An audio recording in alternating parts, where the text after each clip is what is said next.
Hi ಎಲ್ರಿಗೂ ನಮಸ್ಕಾರ. ನಿಮಗೂ ನನ್ನ ಥರನೇ ಆಗಿತ್ತಾ? ಬಿಸಿಲು ಚೆನ್ನಾಗಿ ಓಡಾಡಿ ಟ್ಯಾನ್ ಮಾಡ್ಕೊಂಡಿದ್ರಾ? ಮುಖ ಎಲ್ಲ ಕಪ್ಪಾಗಿತ್ತಾ? ಸೊ ನಾನು ಏನು ಹಾಕಿದ್ದೀನಿ ಮುಖಕ್ಕೆ ಅಂತ ನಿಮಗೆ ಹೇಳಬೇಕು ಅಲ್ವಾ? ಸೊ ನಾನು ಮನೇಲಿ ಮಾಡಿರೋ ಫೇಸ್ ಪ್ಯಾಕ್ ಹಾಕಿದ್ದೀನಿ. ಇದರಿಂದ ಟ್ಯಾನ್ ರಿಮೂವಲ್ ಆಗುತ್ತೆ ನಿಮಗೆ. ಅರಿಶಿಣದ ಪುಡಿ ಮತ್ತು ಗೋಧಿ ಹಿಟ್ಟು, ಮೊಸರು, ಈ ಮೂರಿಂದ ನಿಮಗೆ ಸ್ಕಿನ್ ಟ್ಯಾನ್ ರಿಮೂವ್ ಆಗುತ್ತೆ. ಅರಿಶಿಣದಿಂದ ಸ್ಕಿನ್ ಬ್ರೈಟ್ನಿಂಗ್ ಆಗುತ್ತೆ.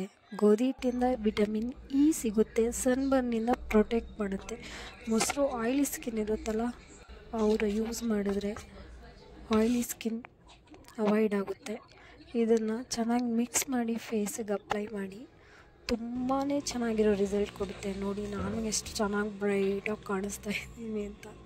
ಸಬ್ಸ್ಕ್ರೈಬ್ ಮಾಡಿ, ಲೈಕ್ ಮಾಡಿ, ಶೇರ್ ಮಾಡಿ. ವಿಡಿಯೋ ಇಷ್ಟ ಆದರೆ ಪ್ಲೀಸ್ ನನಗೆ ಕಮೆಂಟ್ ಮಾಡಿ. ಇನ್ನೂ ವಿಡಿಯೋ ಬೇಕು ಅಂದರೆ ಕಮೆಂಟ್ ಮಾಡಿ ತಿಳಿಸಿ. Thank you.